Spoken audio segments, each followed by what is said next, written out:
የሚነግሩኝ ነገር ውስጥ ምኞታቸውንም ጭንቀታቸውንም ችግራቸውንም አገኘዋለሁ። እምቢ ብትይ አንቺና ያባትሽ ቤት ትጠፋላችሁ። መዳን ግን ከሌላ ቦታ ይሆናል። በመከራ ጊዜ ከፈጣሪ ጋር ስትሆኚ በመከራ ውስጥ እንኳን ምን ላድርግልሽ ይልሻል። ዛሬ ያቀን ይሆን ለአንዳንድ ሰዎች ሊሆን ይችላል። ካውንስሊንግ ቴክኒክስ የሚጠቀሙባቸው ቴክኒኮች መነሻ የሚሆኑት ከካውንስሊንግ ቲዮሪስ ነው። የካውንስሊንግ ቲዮሪዎች አሉ እና ቴክኒኮቹ የሚመነጩት ከቲዮሪዎቹ ነው እና ለነሱ ለማንበብ እንዲመቻቸው 3 ስኩል ኦፍ ቶት አለ። የሶስት እንዲህ በጥቅል የሆነ አመለካከት ስኩል ኦፍ ቶት አለ። አንደኛው ሳይኮዳይናሚክ ስኩል ኦፍ ቶት ይባላል። ሳይኮዳይናሚክ ስኩል ኦፍ ቶት ያውን የፍሮይድ ክላሲካል ሳይኮ አናሊሲስ ያለበት የካርል ያንግ ሳይኮ አናሊሲስ ያለበት እነዚህ ያሉበት ሳይኮዳይናሚክ ስኩል ኦፍ ቶት የሚባላል። ግን ይሄ በአመለካከት ደረጃ ይለያል። ይሄ ኢጎ ሱፐር ኢጎ ያለበት ሰው ራሽናል አይደለም፣ በደንብ አስቦ የሚያስብ ፍጡር አይደለም። ውስጡ ኢድ የሚባል ኢነርጂ አለው። ያ ኢድ የሚባለው ኢነርጂ ለመውጣት የሚታገል ነው። በአግሬሽን በሴክሹዋል አክቲቪቲ ለመውጣት ይሞክራል። ኢጎ ደግሞ አለ፣ ማንነት ነው። ሱፐር ኢጎ ደግሞ ፕሮቴክት ያደርገዋል ያን ብሎ በዚህ የሚያመን የካውንስሊንግ ቲዮሪስ ሳይኮዳይናሚክ ስኩል ኦፍ ቶት ይባላሉ። ይሄ አንዱ ነው። እንግዲህ ለሳይኮሎጂስቶች ነው የማወራው።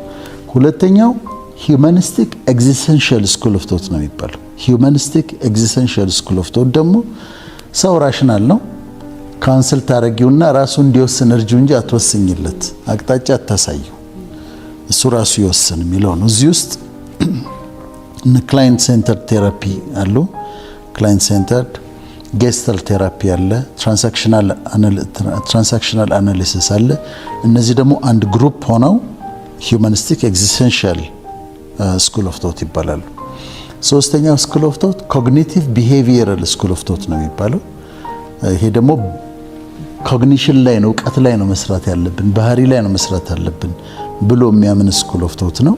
በዚህ ስር ደግሞ ኮግኒቲቭ ቴራፒ፣ ቢሄቪየራል ቴራፒ አለ። ስለዚህ አሁን ለካውንስለርስ ነው እያወራሁልት ያለው እቺን ደቂቃ። 3 ስኩል ኦፍ ቶት አለ። ሳይኮዳይናሚክ ስኩል ኦፍ ቶት፣ ሂዩማኒስቲክ ኤግዚስተንሻል ስኩል ኦፍ ቶት እና ኮግኒቲቭ ቢሄቪየራል ስኩል ኦፍ ቶት አለ። እነዚህን ለይተው ቢያጠኗቸው ጥሩ ነው። ሁሉንም እንደ ሁኔታው መጠቀም ደግሞ ከፈለሽ ኤክሌክቲክ ይባላል። አሁን ኤክሌክቲክ ነኝ። ኤክሌክቲክ ማለት አስፈላጊ በሆነው ቦታ ሳይኮአናሊሲስ እንጠቀማለሁ፣ አስፈላጊ በሆነው ቦታ ክላይንት ሴንተር እንጠቀማለሁ፣ አስፈላጊ በሆነው ቦታ ኮግኒቲቭ ቢሄቪየራል እንጠቀማለሁ። እንደዚህ አስፈላጊ በሆነው ቦታ ፒክ እያደረግሽ የምትጠቀሚ ከሆነ ደግሞ ኤክሌክቲክ ነው የሚባለው። ስለዚህ የሚሰሩትን ካውንስሊንግ በእውቀት እንዲሰሩት እነዚህን ስኩል ኦፍ ቶት ያጠናሉ። ብዙ የካውንስሊንግ ቲዮሪስ አሉ፣ ይመርጣሉ፣ እንዲጠቀሙ የሚማርካቸውን ይመርጣሉ። ከነሱ ላይ ተነስተው ከቲዮሪው ላይ ተነስተው ቴክኒኮች አሉ፣ የካውንስሊንግ ቴክኒክስ አሉ። ከዛ ሁሉንም ከተጠቀሙ ያ ይባላል እና ለነሱ ነው ይሄን የምናወራው። አሁን ቴክኒክ የራስሽን መፍጠር ትችላለሽ። ለነገሩ ቲዮሪም የራስሽን መፍጠር ትችላለሽ። ቀደም ያልኩሽ አሁን ተመለስኩ፣ ወደ ፐብሊኩ ተመልሰናል። ከካውንስለርስ ወጣን። ካውንስሊንግ ላይ እኔ የምጠቀምበት ቴክኒክ አለ። የሰዎችን ምኞት ጭንቀታቸውንም ዋና ችግራቸውንም ለማግኘት የምጠቀምበት አንድ ቴክኒክ አለች እና ምንድነው የምላቸው፣ አሁንም ደግሞ ከተመልካቾቻችን ጋር ዛሬ አብረን ምንሰራው ነገር አለ። የምጠይቃቸው ምንድነው፣ ሁሉን ነገር ማድረግ የሚችል ፈጣሪ፣ ሁሉን ነገር ማድረግ የሚችል ፈጣሪ ተገልጦ ምን ላድርግልሽ ቢልሽ፣ ኤኒቲንግ የምትፈልጊው ምን አደርግልሽ ዘንድ ትወጃለሽ ቢልሽ ምን ትያለሽ ብዬ ጠይቃቸዋለሁ። ድንገት ነው ደግሞ የምጠይቃቸው ይሄንን። ወይም በቃ ፈጣሪ ነው ግን ሁሉንም ማድረግ ይችላል፣ የጠየቀውን በሙሉ ሊያደርግልህ ፈቃደኛ ነው። ምን ላድርግልህ ብሎ ቢጠይቅህ ምን ትለዋለህ? ምን ያድርግልህ? ከዛ መጀመሪያ ይደነግጣሉ። ምን ወይ አረኔ ልጄን ያድርልኝ እንጂ ሌላ ነገር አልፈልግም። አይ ልጅሽንማ ያድንልሻል፣ ግን የፈለግሽውን ተብለሻል እኮ አሁን ኤኒቲንግ ብዬ ጠይቃቸዋለሁ። ከዛ የሰቡ የሚነግሩኝ ነገር ውስጥ ምኞታቸውንም ጭንቀታቸውንም ችግራቸውንም አገኘዋለሁ። አሁን ለሚመለከቱን ወገኖቻችን የማቀርበው ጥያቄ ይሄንን ነው። አብረን ኤክሰርሳይዝ እናደርጋለን። ዛሬ አንድ ነገር እንሰራለን። ይህን ፕሮግራም እየተመለከታችሁ ለምሳሌ ሁሉን ማድረግ የሚችል እግዚአብሔር ተገልጦ ምን ላድርግልሽ የፈለግሽውን ጠይቂ፣ በዝርዝር ጠይቂ ቢባል ብዙ እንደውም በሊስት አድርገው እስከ 20 አንደኛ ይሄንን፣ ሁለተኛ ይሄንን፣ ሶስተኛ ይሄንን፣ አራተኛ ይሄን ብለው ዝርዝር እንዲጽፉ ፈልጋለሁ። አብረን አሁን ልንሰራ ስለሆነ ነው። ስለዚህ አምላክ መጣ። በአምላክ ማታምኑ ከሆነ ደግሞ ሁሉንም ይችል ሰውዬ መጣ እንበል ለማያምኑት እና ምን ላድርግልሽ የፈለግሽውን ነገር ጠይቂኛል ላድርግልሻለሁ አለ። ዝርዝሩን ጻፊና ስጭኝ፣ 1 2 3 4 ብለህ ጻፊና ስጭኝ አለ። እንግዲህ ጻፊው እንዲጽፉ ትፈልጋለሁ እኔ ሊስቱን ምንም ሊሚት የለውም። ስለዚህ አንደኛ፣ ሁለተኛ፣ ሶስተኛ ብለው ይጻፉት። ወንዶችም እንደዛው ፈጣሪ ምን ላድርግልህ የፈለግከውን ሊስት አምጣ ብለዋል። ስለዚህ ያንን ይጻፉ በቁጥር አንደኛ፣ ሁለተኛ፣ ሶስተኛ እያሉ ይጻፉት። ከዛውን ያንን ሊስቱን አዘጋጁ አይደለም። ከፈለጉ አሁን ፖዝ ያርጉትና ቪዲዮውን እሺ ምንድን ነው የምፈልገው? አንደኛ እንዲሆንልኝ፣ ሁለተኛ ይሄ፣ ሶስተኛ ይሄ ብለው በዝርዝር በቁጥር እየሰጡ ይጻፉት። አሁን ይሄን ካደረጉ በኋላ ሊስቱን አዘጋጁ አይደል? ሊስቱን ይዙና ዝርዝሩን ይዙና ምን ያደርጋሉ? 3 ጥያቄዎችን ይጠይቃሉ። አንደኛው እዚህ ዝርዝር ውስጥ ከዘረዘርኳቸው ነገር ውስጥ ሰውን የሚጎዳ ነገር ጠይቄያለሁ ወይ ብሎ ይላሉ። ከጠየኳቸው ነገሮች ውስጥ ከሊ እንደዚህ ሆነልኝ፣ እንዲህ ስላደረገኝ ቅጣልኝ፣ ጉዳት አደረሰበት ወይ ግደልልኝ ወይ እንደዚህ ሆነ የሚባል ጥያቄ ጠይቀዋል ወይ? እንደዚህ አይነት ጥያቄ ጠይቀው ከሆነ ካንስል ያርጉት፣ ይሰርዙት፣ እሱን ያውጡት ከሊስት ውስጥ እሱን ያውጡ። ሁለተኛ እንዲያው የምፈልገው የሰው የሆነ ነገር ተመኝቻለሁ ወይ ብሎ ይጠይቀዋል። ለምሳሌ የታጨች ሴት ይፈልጋት ይሆናል። የሰው ሚስትም ልትሆን ትችላለች። እሱን ካላመጣህ ቢል አይሆንም። ወይም ደግሞ የሌላ ሰው ንብረት የሌላ ሰው ያው ክሌሚት ምናምን እንደሚባለው እንደሱ የሰው የሆነ ነገር። ምክንያቱም እግዚአብሔር ነጥቆ አይሰጥም። ስለዚህ ካዘጋጁት ሊስት ውስጥ ሰው የሚጎዳ ነገር ካለበት እሱኛውን ነጥብ ይሰርዙት። ሁለተኛ የሰው ነገር ከሆነ የተመኙት የሰው ነገር፣ ይሄ ዩኒቨርስ ሰፊ ነው፣ ብዙ ነገር አለ። ግን እነሱ የተመኙት የሰው የሆነ የሰው ሚስት፣ የሰው ንብረት፣ የሰው ሕንፃ፣ የሰው ቤት፣ የሰው ገንዘብ ከሆነ የተመኙት እሱንም ይሰርዙት ከሊስት ውስጥ፣ ምክንያቱም ስለማይሆን። ሶስተኛ ቆሞ ያስቡና ይሄን ነገር ለምንድን ነው የፈለኩት? ለኃጢአት የፈለኩት ነገር አለ ወይ ብሎ ይጠይቁ። ለምሳሌ አሁን ስለ ሚሊዮነር ስለመሆን ብዙ ቶክ አለ ከተማ ውስጥ አይደል? ሚሊዮነር ሆናለሁ። ለምንድን ነው የፈለከው ሚሊዮነር መሆን? መጠየቅ አለበት። ለምንድን ነው የፈለከው? አንዳንዱ ሚሊዮነር ሆኖ የሚታየው እንትን ባህር ዳር ቢች ላይ ሆኖ ቶባኮ እንደዚህ ይዞ ምናምን ከዛ በ4 ሴቶች ከጀርባ ሆነው ማሳጅ ሲያደርጉት ምናምን ላይ እሱ ከሆነ ምን አይሆንም። ስለዚህ ይሄን ነገር ሰው የሚጎዳ ነገር ጠይቄያለሁ ካለ ይሰረዛል። የሰው ነገር ተመኝቻለሁ ይሰረዛል። ለምንድን ነው የፈለኩት ብሎ ጠይቆ ሞቲቭ ልክ ካልሆነ፣ ለምሳሌ ስልጣን ከሆነ የፈለገው ስልጣኑን የፈለገው ለምንድን ነው? ህዝብ ለማገልገል ነው ሪሊ ወይስ የሆነ ነገር አገኝበታለሁ ጥቅም ብሎ ነው? እነሱንም መርምረው እነዚህ ነገሮች ሊስታቸውን ያጽዱት ማለት ነው። ሊስት ያዘጋጁ። 100 ለምን አይደርድሩ? ይደርድሩ። ከዛ በእነዚህ ነጥቦች ደግሞ ያጽዷቸው፣ ሊስቶቻቸውን ይቀንሱ። ከዛ ውስጥ ተገቢ ያልሆኑትን የሰው ሚነካ ሰውን ለጉዳት የጠየቁበት ወይም በተሳሳተ ሞቲቭ ልብሽ ይነግርሻል፣ ለካ ይሄን ነገር ለዚህ ነው እንደፈለኩት ቲና እነሱን ነገር ያጽዱ። አሁን የጸዳ ሊስት አላቸው የሚፈልጓቸው ነገሮች። እነዚህን ሊስቱን ከዛ በኋላ ኦርጋናይዝ ያርጉት ብለስልሽ በአይነት ይሰንዷቸው። ለምሳሌ ቤተሰቤን በተመለከተ እንዲሆንልኝ እፈልጋለሁ፣ ትምህርትን በተመለከተ እዚህ መድረስ እፈልጋለሁ፣ ስራን በተመለከተ እንዲህ አይነት ስራ መስራት እፈልጋለሁ፣ ኑሮን በተመለከተ እንዲህ አይነት ኑሮ መኖር እፈልጋለሁ ብለው ክላሲፋይ ያርጉ፣ ኦርጋናይዝ ያርጉት። ገብቶሻል አይደል? የቤተሰብ፣ የትምህርት፣ የስራ፣ የኑሮ ለሀገራቸው የሚያስቡትም ካለ ይህንን ኦርጋናይዝ ያርጉና ቁልጭ አርገው ይጻፉት። አሁን ሊስቱ ተዘጋጀ፣ መጀመሪያ ዝርዝሩ ተዘጋጀ፣ አጸዱት ራሳቸው። ይሄ ልክ አይደለም ብለው አጸዱት። ከዛ መጨረሻ ላይ ያገኙትን ሊስት ወስደው ኦርጋናይዝ አረጉት። በቤተሰብ፣ በትምህርት፣ በስራ፣ በኑሮ በተለያየ ጉዳይ ያላቸውን ነገር ኦርጋናይዝ አድርገው አቀናይተው ያስቀምጡት። ከዛ ጽፈው ያስቀመጡትን ነገር በየቀኑ ይጸልዩበት። ኤቭሪዴይ በየቀኑ። አሁን በትክክል ራሴ የማደርገውን ነገር ነው የምነግርሽ። የኔ ጸሎት ርዕሶች እንደዚህ ኦርጋናይዝድ የሆኑ ናቸው። ምን እንደምጸልይ ያውቃለሁ፣ ምን እንደምፈልግ ያውቃለሁ። እነሱን ነገሮች ነው የምጸልየው። ይጸልዩበት። መጸለይ ብቻ ሳይሆን ያመስግኑበት፣ እንዳገኟቸው አድርገው ያመስግኑበት። አሁን ሊስቱን አዘጋጅተናል። ቀደም ተመልካቾቻችንም አዘጋጅተዋል። ሆፕፉሊ ምን አድርግልህ ዘንድ ትወዳለህ ብለው ሊስቱን አዘጋጅተዋል። ከዛ አጽድተውታል።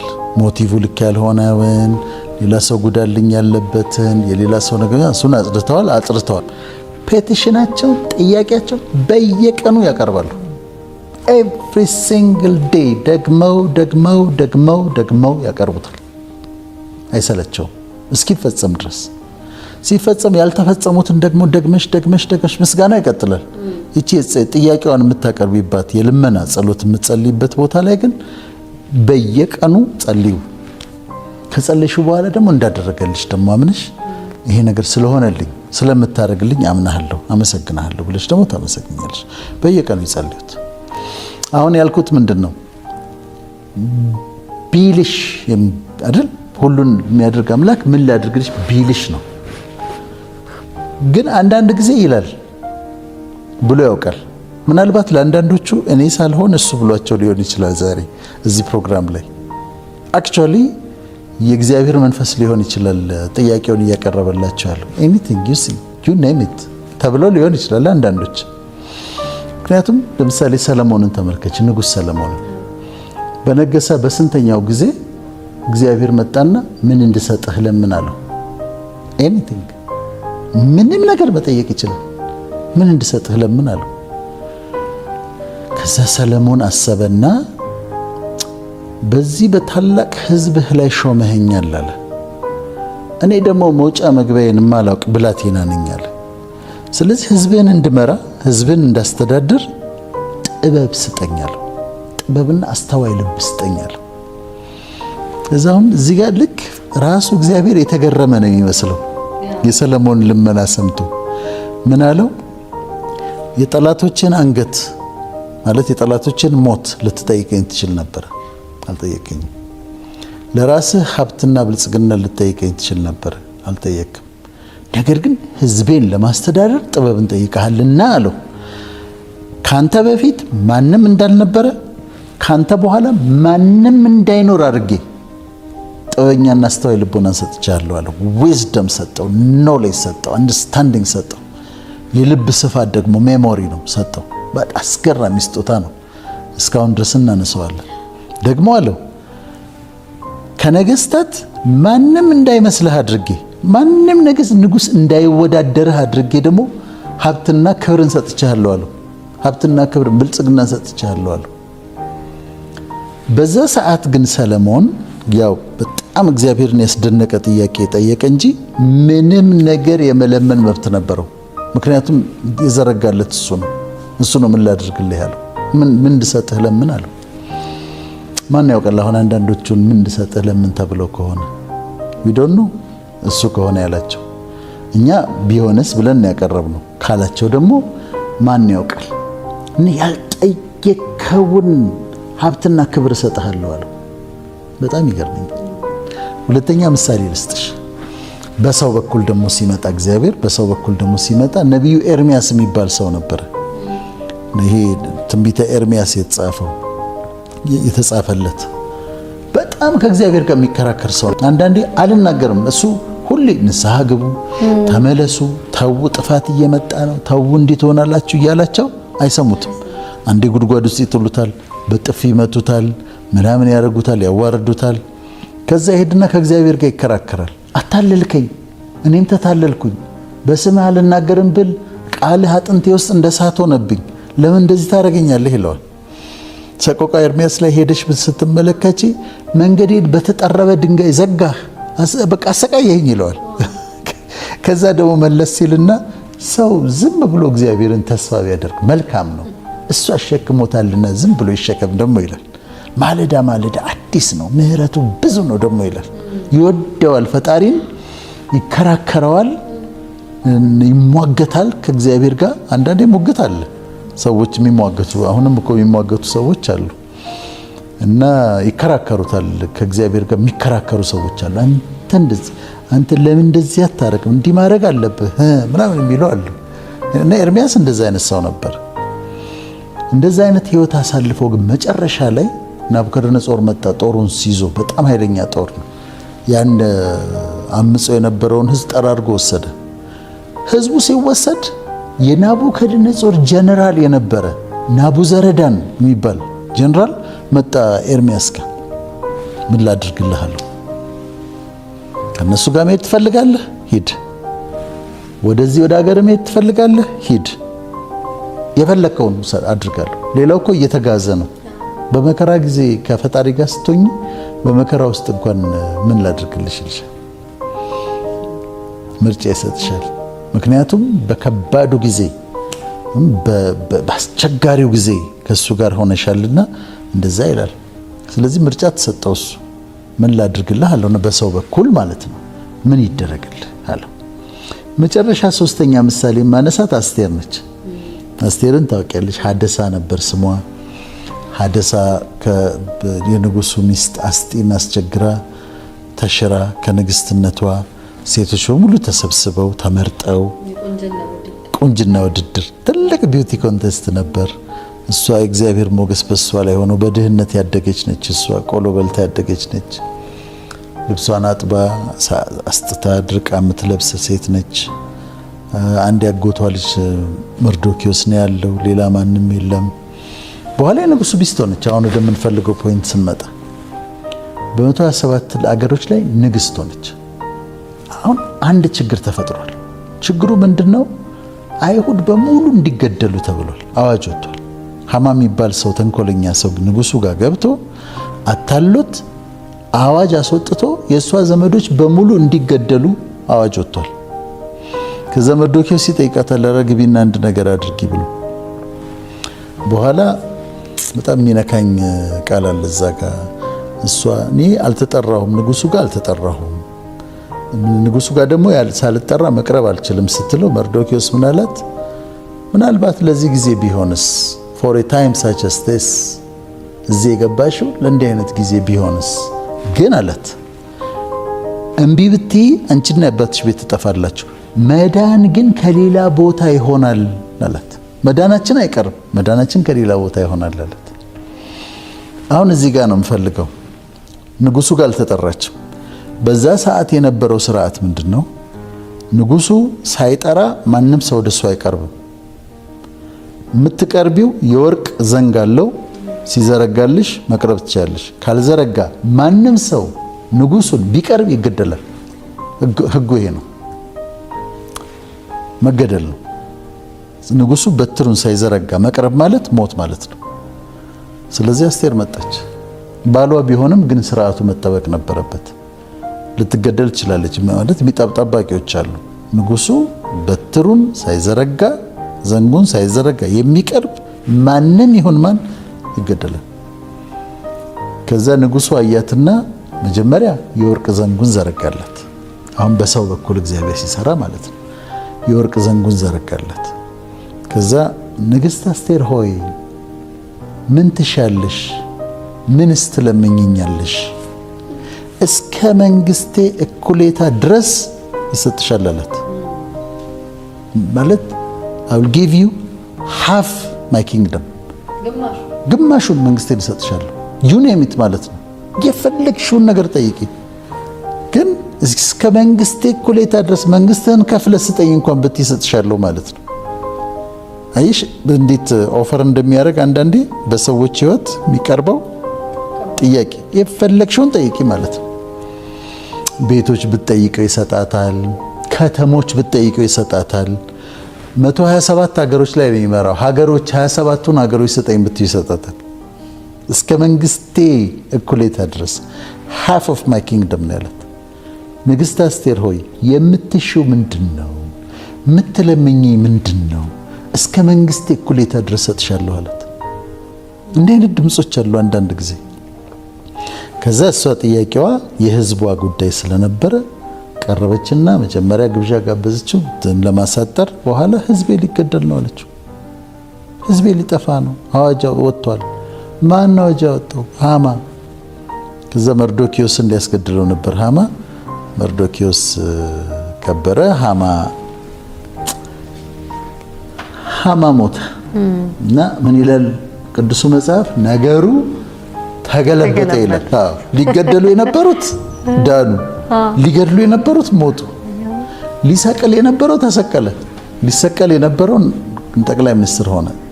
የመርዶኪዮስ መጨረሻ ላይ እንደ ፕራይም ሚኒስትር አይነት ፖዚሽን ነው የተሰጠው። ስለዚህ እስከ መንግስቴ የምትለምኚው ምንድነው የሚለው ነው የፈለኩት። ምንድነው የምትለምኚው? ጥያቄሽ ምንድነው? ልመናሽ ምንድነው? ዩ ኔም ኢት ይሰጥሻል። የመንግስቱን እኩሌታ እንደማትጠይቀው ያውቃል፣ ግን የምትለምነውን ሁሉ ያደርግላት። ግን ቃል ገባላት። አንዳንድ ቀን አለ እንደዚህ የሚሆንበት። ዛሬ ያ ቀን ይሆን ለአንዳንድ ሰዎች ሊሆን ይችላል። ግን የወርቅ ዘንግ ይዘረጋና ራሱ ፈጣሪ ደግሞ የወርቅ ዘንግ ዘርግቶ ምን ትለምኛለሽ? የምትለምኘው ምንድነው የሚልበት ጊዜ አለ። ግን ሊስቱን እናዘጋጃለን። አሁን ለመጨረስ ቅድም እንደተባባል ሊስቱን ዝርዝሩን አዘጋጁ። ከዝርዝሩ ውስጥ አጽዱት፣ ኤዲት አድርጉት። መውጣት ያለበት ልክ ያልሆነውን ሰው የሚጎዳ የሰው የሚመኝ ምናምን ሞቲቭ ልክ ያልሆነውን እሱን አጽዱ። ያንን አዘጋጁና በየቀኑ ጸልዩት። በየቀኑ እኔ እስኪመለሱልኝ ድረስ በየቀኑ መጸልያቸው ጸሎቶች አሉ። ኤቭሪ ሲንግል ዴይ ጸልያቸዋለሁ፣ አልሰለችም። እና ያንን አድርጉ። ከዛ እንደተነገረ ሆኖ ደግሞ እንደሆነ አድርጋችሁ እመኑ እና አመስግኑ። በዚህ መንገድ ምን ይሆናል? በጣም መልካም የሆነ አምላክ ስለሆነ የምናመልከው የለመነውን የሚያደርግ ስለሆነ የፈለግነውን ኑሮ መኖር እንችላለን ማለት ነው። ማለት የልባችን ይሄ አእምሯችን ብዙ ፈኒ ነገሮች ያመጣል። ዛሬ ይላል ነገ ዛሬ ሊቀያየራል። ግን the desire of your heart የሚባለው የልብሽ መሻት ግን አለ። ነፍስሽ የምትፈልገው ነገር አለ። እሱን አዳምጠሽ ማወቅ አለብሽ። ምክንያቱም አእምሮ ሐሳቡን ይቀያየራል። ዛሬ አሜሪካ መኖር ይፈልጋል፣ ዛሬ አዲስ አበባ መኖር ይፈልጋል፣ ዛሬ ይቀያየራል። እዚህ ውስጥ ግን the desire of our heart የሚባል አለ። የጸለይን ኑሮ እንኖራለን።